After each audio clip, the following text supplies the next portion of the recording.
the firm, where Li Qingyue and his team had returned. They all stretched their muscles and bones, while Li Qingyue received the power of Silver Superman. Immediately, crackling sounds rang out from Li Qingyue's body, and his power was now comparable to that of Superman. However, he cannot unleash his full power yet, because his body does not allow it. Even though he has demon blood, unless he can achieve demon transformation, forcing himself to unleash his full power will cause his body to explode because it cannot withstand the sudden force. It seems I need to settle the request from Invincible Young Hero and the others as soon as possible. Otherwise, it's too frustrating to always be unable to unleash my full power. Boss, are we heading off to the next otherworldly mission so soon? Richard asked. What's wrong? Do you have something else to do? Yeah. I'm getting ready for final exams. All right then, go after your final exams. Everyone's on holiday now, so if you can finish this commission while you're at it. Li Qingyue noticed that the rather thick commission on the table was gone. Boss, you're back. Mikey walked in from the door and handed the check to Li Qingyue. Have you completed all these requests? Yes, boss. All right then, Walter will deposit all the checks into my account. Then calculate the amount they received and give them the money. The boss is so generous, Mikey shouted. Upon hearing this, Li Qingyue was taken aback and asked, Where did you learn that? Hell's Kitchen opened a Chinatown, and the people there knew the four of us brothers and didn't mind us, so we often went there for private meals. The owner there taught me a few Chinese phrases, such as Nyobi and fuck your mother. The more Li Qingyue listened, the darker his face became. No wonder people always say that if you want to learn another language, you should first learn the swear words of that language. All right, learn less of this stuff in the future otherwise. What else, boss? Otherwise, you can just wait to get beaten up by me. Oh. McGee quickly shrank back timidly. I'm too lazy to talk to you anymore. You really shouldn't learn those things from me. None of them are nice things to say. Got it. Hee hee. I'll remember that, boss. Go and rest. Separation line. Richard returned to his house, took out his school bag, and got into Bullseye's car, heading toward school. He soon returned to Port Range High School, a 12-year school where students can attend from elementary to high school. Richard had originally attended Washington Elementary School and was planning to attend a public school, but Kingpin transferred him to this private school to provide him with a better learning environment and make it easier for him to take leave. Furthermore, Kingpin used a large sum of money to secure his place on the school board, which meant that Richard was treated like a young master at the school. From the principal to the security guard at the gate, no one dared to raise their voice at him. Richard didn't have any bad habits. He was just like any other student, except he took more days off than them. Richard, who had just returned to class, ran into Peter, Ned, and the siblings Ference and Leah. Richard, you're finally back, Leah cried, throwing herself into Richard's arms. Richard hugged Leah helplessly, afraid that she might accidentally fall. Hi everyone. When are the final exams? Tomorrow. Have you forgotten? Peter asked. Richard, have you told your boss about my situation? Ferenz asked, approaching Richard. Oh dear, I forgot. I'll talk to the boss about it later, but are you sure you want to do this? Ferenz nodded firmly, and Richard, seeing Ferenz's strong physique, understood his determination.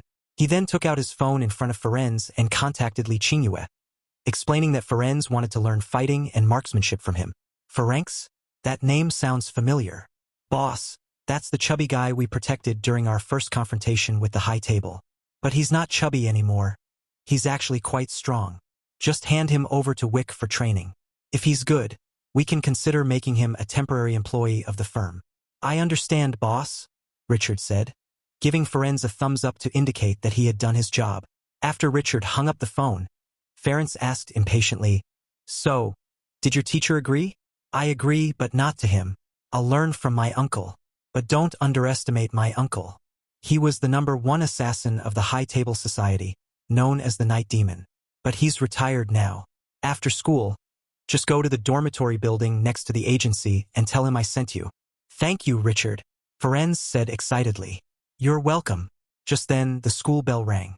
Peter and Ned had many questions they wanted to ask Richard, but there was nothing they could do but return to their seats. Richard and Leah were desk mates. Originally, their desks should have been separate, but Leah used her money to persuade the teacher to allow them to sit together. The other students knew that the power behind them was beyond their reach, so they wisely refrained from causing them any trouble. Although Richard had already completed university-level courses through self-study, he still came to school to study, but this time he was studying the theoretical aspects of engineering, which ranges from master's to doctoral degrees. Moreover, engineering encompasses a wide range of disciplines, and Richard was currently specializing in firearms manufacturing because he wanted to improve his handguns. He wants his pistol to shoot farther and be more powerful, which involves a lot of knowledge, and he is now specializing in that area. Leah looked at Richard, who was studying diligently, her eyes filled with his image.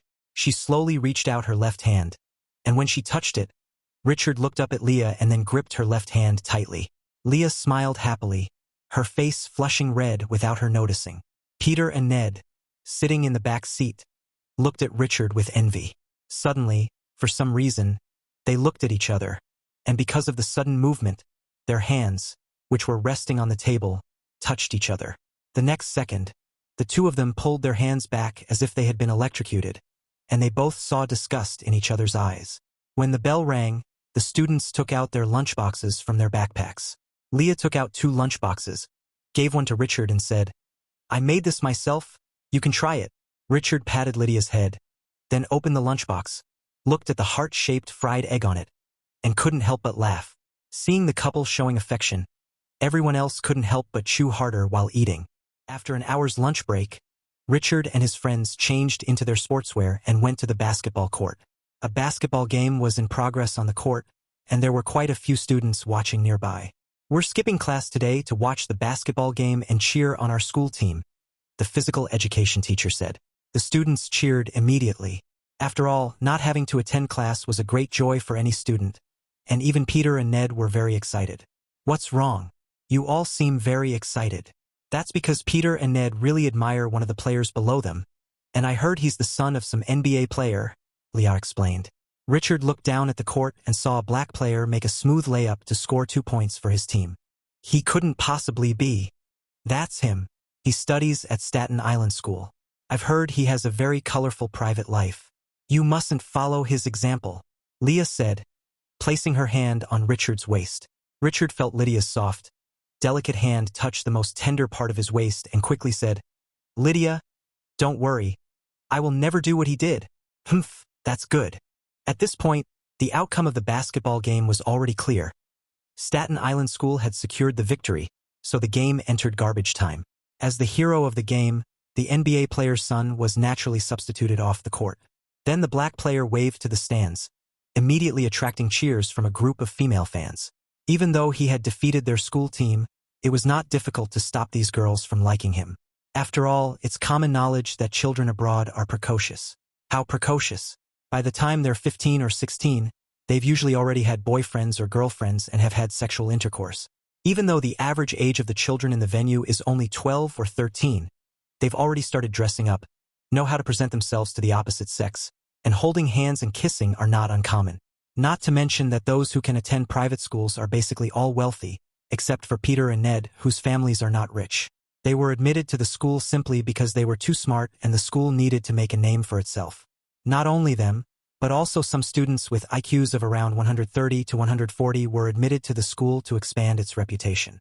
"Leah, look, Bunny is looking this way," Peter shouted excitedly. Leah looked down and saw that the black player named Bunny was staring at her blankly. That look made Leah very unhappy, but her manners prevented her from speaking. Instead, she turned around and hugged Richard, hanging on him to sleep. "Are you sleepy?" Richard asked softly. Leah nodded. Richard had no choice but to let Leah lie on his lap, then took off his coat and covered her with it, whispering, "Sleep." Upon seeing this, the black player, Boone, immediately frowned, clenched his fists, and then grabbed a teammate next to him, pointed at Richard, and asked, "Do you know who that kid is? Does he have any connections?" "I don't know, but it's okay. I have a friend here. I'll ask for you." "You'd better also ask him what the girl on his lap is called." "I want to get her," Bunny said lecherously. "No problem. Give me some time." When the game was almost over, Bunny's teammate came to his side and whispered, "We didn't mess with that guy. We heard his dad is a school board member and also the boss of some gang." "A gang leader? Have I ever been afraid of him? Don't forget, several of the players my dad knows are gang members." "Do you have any information on that woman?" "Yes, her name is Leah Black. Her father is very mysterious and seems to have never appeared. Her mother is a manager at a listed company. I understand. You can go back on your own later. Remember to tell the coach for me. I know about Bunny, but do you really want to provoke him? You don't need to worry about that. After finishing his speech, the black player, Boone, went straight to the locker room, changed into a hip-hop style oversized short-sleeved shirt, put on a diamond-encrusted hat, and finally put on his gold watch and necklace before leaving the locker room. The match outside had ended, and everyone began to leave. The noise woke Leah up. Aren't you asleep yet? Why don't we go back to the classroom to sleep? No need. Let's go back to the classroom. It's too noisy here, Leah said lazily, rubbing her sleepy eyes. Seeing how adorable Leah was, Richard couldn't resist kissing her cheek. Leah was stunned at first, but her face quickly turned red, and she shyly buried herself in Richard's arms. Richard suddenly realized that someone was standing behind him. He turned around and saw that Bunny was standing behind him. Is there something you need? Richard asked, looking up at the person who had come in. Young man, you seem unworthy of this beautiful lady. Would this beautiful lady like to go on a date with me? The player said with what he thought was a friendly smile. Leah, who was in Richard's arms, looked up. When she saw that it was Bunny, she couldn't help but frown and say, If you don't want to, please leave immediately. Bunny frowned slightly. Seeing that Richard and his companion were about to leave, he grabbed Richard's shoulder. Richard instinctively grabbed his hand back and twisted it. A crisp crack sound rang out, and Bunny immediately screamed in pain. You shouldn't have touched my shoulder. After saying this, Richard took Lydia away with an air of authority, leaving Bunny rolling around on the spot until other students found him and called for an ambulance. He was quickly taken to the hospital. His arm was only broken, and he underwent surgery soon. Lying in the VIP ward, he grabbed his father's clothes and shouted, Dad, I want you to avenge me. Don't worry, Bunny. As long as I find out who broke your arm, I will definitely avenge you, said a black man who was over 2 meters tall. Dad, you must avenge me, you must. The black man then went to Richard's college and, using his fame, went straight to the principal's office, arrogantly demanding that the principal hand over the student who had injured Bunny. But when he learned Richard's true identity, he was too frightened to speak. After all, Kingpin is no ordinary gang leader. He's the head of an internationally renowned mafia and could even easily instigate World War III. Who wouldn't be afraid of that? So after learning Richard's identity, the black man immediately returned to the hospital and told Bunny about it. When Bunny realized he had offended such a person, he was so frightened that he dared not say anything more about revenge. Richard was thus able to finish his final exams in peace and quiet, and after spending a day on a date with Leah, he returned to the agency to prepare for his last otherworldly commission. Marvel Studios. Everyone gathered here again, but this time Lee Qingyue did not bring Tom and Jerry, but left them at the firm. Although Tom and Jerry were very unwilling, they had no choice but to watch helplessly as everyone turned into a white light and disappeared. But just after they all disappeared, Tom and Jerry simultaneously revealed smug smiles. It's not hard to imagine that the agency will soon face an unprecedented renovation plan, but fortunately, the agency can automatically repair itself. A flash of white light appeared, and when Lee Qingyue and the others opened their eyes again, they found themselves in a city. Boss, what should we do next? Find the all-powerful man, and then kill him, Lee Qingyue said. Everyone nodded, unaware that their appearance had already attracted the attention of some people. Before they had taken more than a few steps, a group of people had already surrounded them. You guys finally showed up? Lee Qingyue said with a smile, tilting his head. Did you know we would show up? Of course, after all, with such heavy breathing and heartbeats, I don't think anyone wouldn't hear it. Who are you people? A man in a suit appeared, his face partially burned. You must be Director Sissel. Could you please give us an address? What address? The all-round man, Nolan Granson's position. Upon hearing the name, Sissel paused for a moment, then said, Do you know what you're talking about? Lee Qingyue smiled slightly, and his figure disappeared instantly. When he reappeared, he was already standing next to Sissel, and he put his hand on Sissel's shoulder and said, See, killing you is too easy for me. Tell me your address. Left with no other choice, Cecilia had to tell Lee Qingyue the location of the all-round hero. At this moment, Omni-Man is lying in the hospital. Not long ago, a mysterious person attacked and killed the Global Guardians. Omni-Man was the only survivor, Even the powerful Omni-Man was seriously injured and was sent to the Global Defense Agency's hospital for emergency treatment. However, given his physical condition, he will recover in a few days. Upon learning of this, Li Qingyue knew that it was only a short time into the animated storyline, but it didn't matter. Their goal for this mission was to kill Almighty and then go home. Led by Cecil, they arrived at the Global Guardians Hospital and went straight to Omniknight's ward. Not only is the all-round hero lying in this hospital room, but also his wife and son, Mark Grayson, the protagonist of Invincible Boys. Director Cecil. Who are they? Hello, Nolan Grayson. We're here to kill you, Li Qingyue said elegantly. Upon hearing this, Mark instinctively rushed towards Li Qingyue and threw a punch with all his might. However, Li Qingyue found his fist weak and easily grabbed it, then turned and knocked Mark down. Seeing this, the all-around hero lying on the hospital bed immediately rushed towards Li Qingyue. Instead of retreating, Li Qingyue advanced. When their fists collided, a powerful shockwave swept in all directions. Constantine immediately summoned a magical barrier to cover everyone, thus preventing them from being affected by the shockwave. Who exactly are you? Almighty demanded. Li Qingyue shook his hand. Without the support of his steel body, fighting against the all-round man was still somewhat difficult. Nolan Grayson, haven't you told your son the truth yet?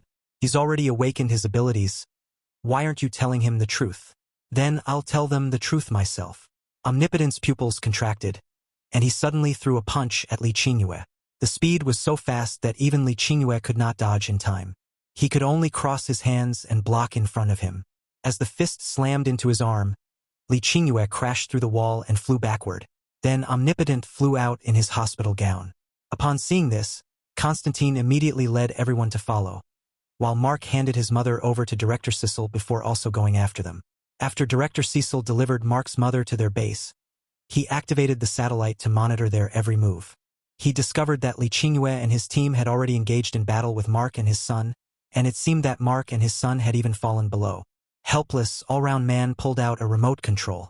As he pressed the remote control, Li Qingyue immediately sensed that something was seriously wrong. It seems you've already called for help. Li Qingyue stopped, and the others stood behind him as well. That's right, I called for help, and my people will arrive on Earth soon, Omniknight said, still sporting a superhero's expression. Wiltrum, Mark Grayson, do you want to know who killed the Global Guardians? It was your beloved father who killed them. Not only that, he wasn't as great as you think.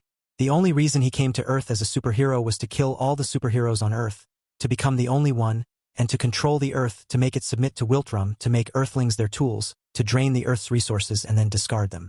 Impossible. You're lying. Is it fake? Ask your respected father whether what I said is true or false. Don't forget that the lifespan of the Veltrum aliens is much longer than that of Earthlings. Everyone they know will die, so they don't develop feelings for these people. Everything they do is just to complete the mission of conquering the planet. Li Qingyue provoked again. Mark immediately turned to his father and demanded, "Is what he said true, father?" The all-round hero didn't speak, but just stared angrily at Li Qingyue. Mark took 2 steps back in frustration. He never expected that his father would be this kind of person.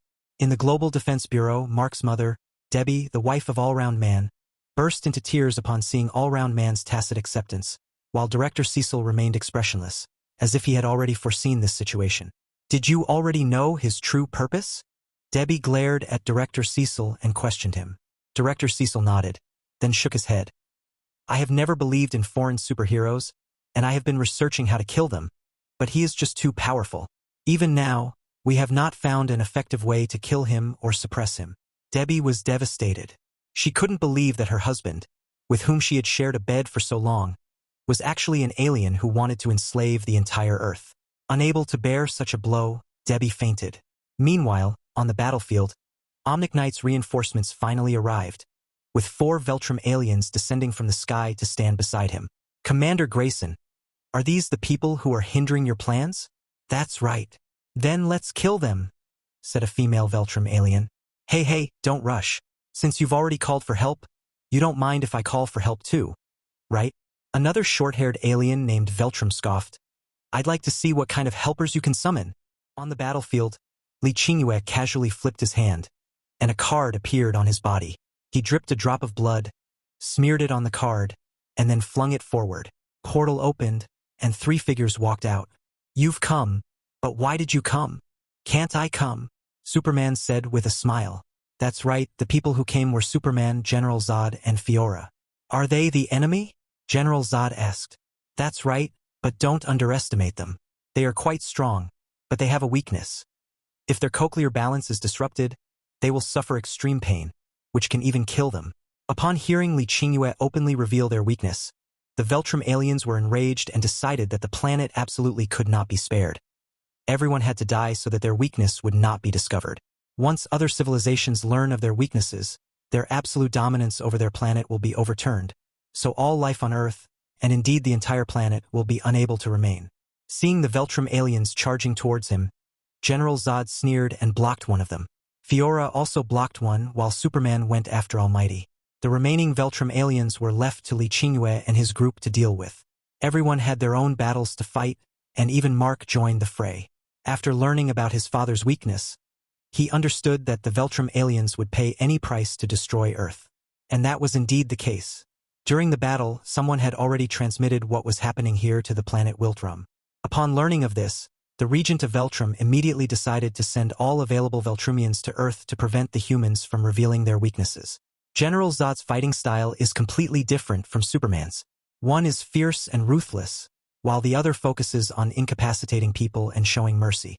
The alien Veltrum, who was fighting Superman, also noticed that Superman was holding back. He then revealed a sinister smile and flew directly towards the city.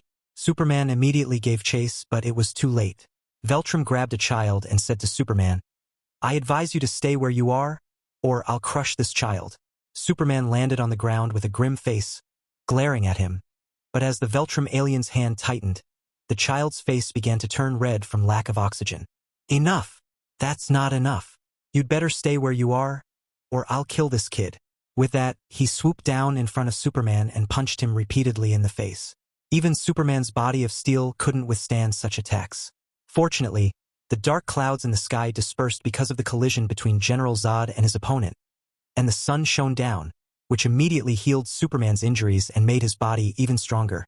As the blows felt wrong, the alien Veltrum, who was choking the child, stopped. He looked at Superman and noticed that Superman's eyes had turned bloodshot. His sixth sense told him to run away, but it was too late. 2 laser beams shot out, severing his arm.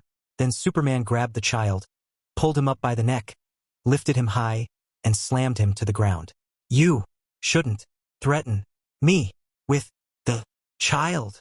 Superman punched Veltrum alien's face again and again, the powerful force causing his head to explode like a watermelon.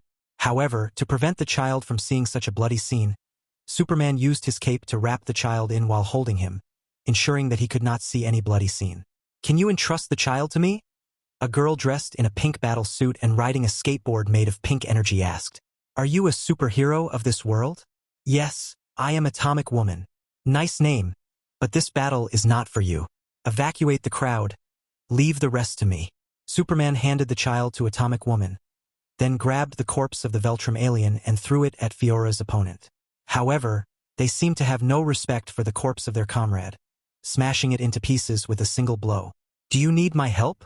Superman asked, reaching out to catch Fiora as she was sent flying.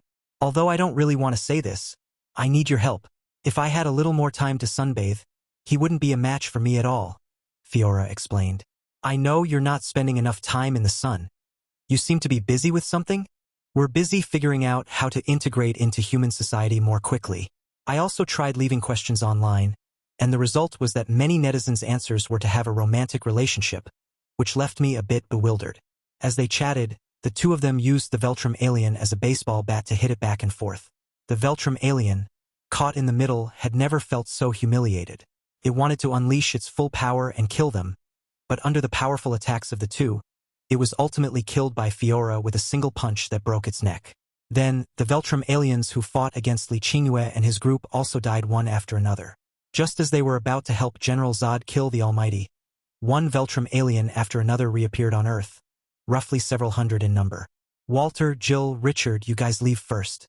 I should have brought Tom and Jerry with me," Li Qingyue said with a dark face. Walter and his team knew that with their current strength, it would be difficult to face the Veltrum aliens head-on. Therefore, they knew that staying here would only hold them back, so they should stay away from the battlefield so that the aliens could give full play to their abilities. At the same time, during the evacuation, they did not forget to help evacuate other people, and soon the ordinary people around the battlefield were evacuated. "Boss, it seems we need other Kryptonians to come and help," Fiora said softly, standing next to Li Qingyue. "I should have just sent all of you. Who would have thought they'd have to call for backup when they couldn't beat them? Now I'm wasting my card again," Li Qingyue said angrily. Li Qingyue then threw out another card, and a passage appeared. Dozens of Kryptonians walked out from it. Their current strength was only slightly different from Fiora's, so their combat power was still very strong. When Omnipotent saw a dozen more Kryptonians appear, a hint of fear appeared in his eyes. He had almost been killed by General Zod just now, and if the Regent had arrived any later, dozens of Kryptonians faced hundreds of Veltrumians, but they were not afraid. As long as there was sun, they were practically immortal. General Zod had just revealed the weaknesses of these Veltrumians. Li Qingyue stood below and looked up at the Regent among the Veltrum aliens. The Regent seemed to sense something as well, looked down, and met Li Qingyue's gaze. "Is he the leader?" "That's right, Your Majesty the Regent. Although his strength is not high, I'm sure he's the leader of these people. And I heard them call that person boss. He must have hired these mysterious experts. I just don't know how he hired them." "I understand," the Regent said calmly, a plan already taking shape in his mind. The two sides remained locked in a standoff for an unknown period of time, when suddenly the Regent pointed at them and shouted, "Destroy this planet!" Then the Veltrum aliens behind him charged at them like madmen, and Superman and the others followed suit.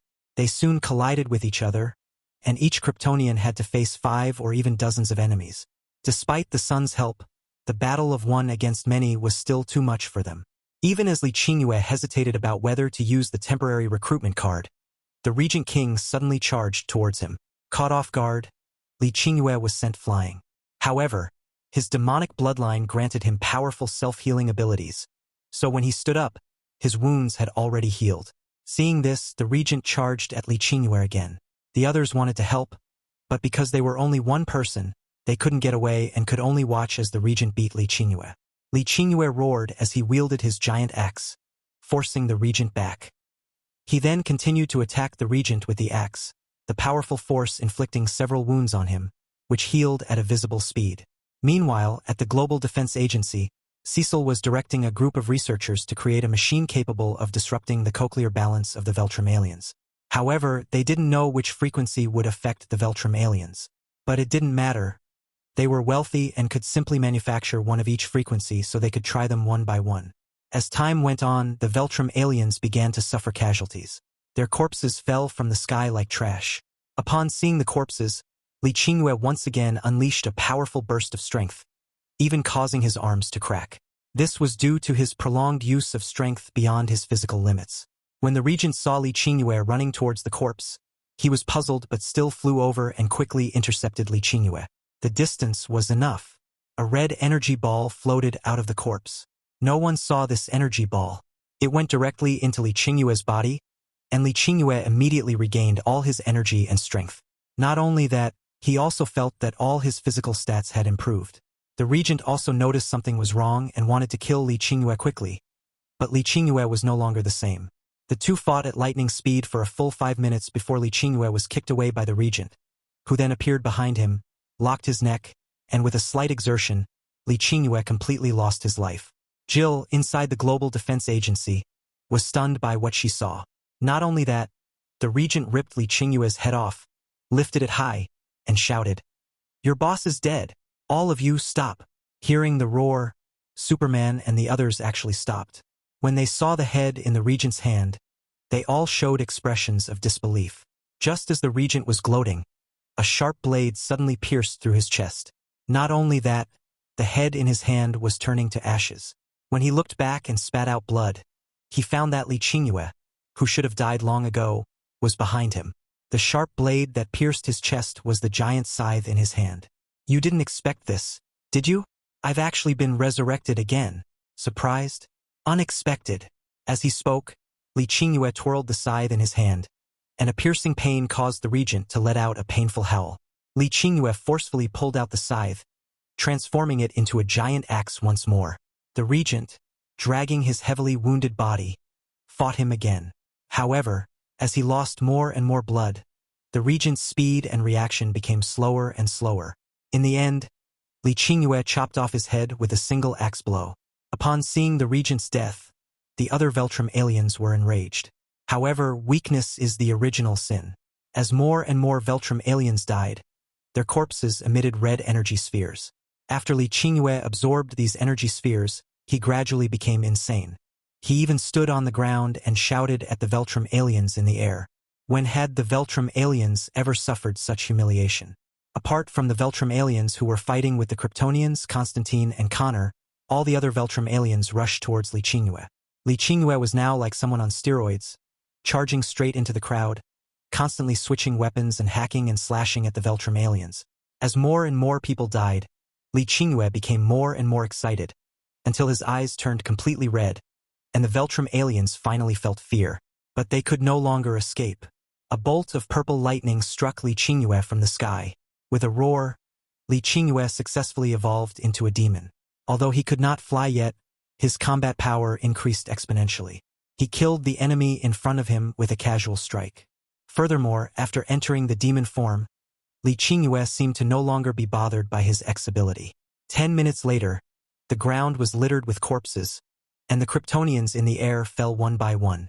Finally, General Zod punched Omni-Knight down, and Li Qingyue followed up with an axe, chopping off his head. After doing all this, the Kryptonians returned to their universe. Looking at the devastated ruins before them, Li Qingyue and his group sighed softly, then opened a portal and left. After all, there would be someone to handle things here. They had already dealt with the most dangerous entity in this world, and the rest was up to them.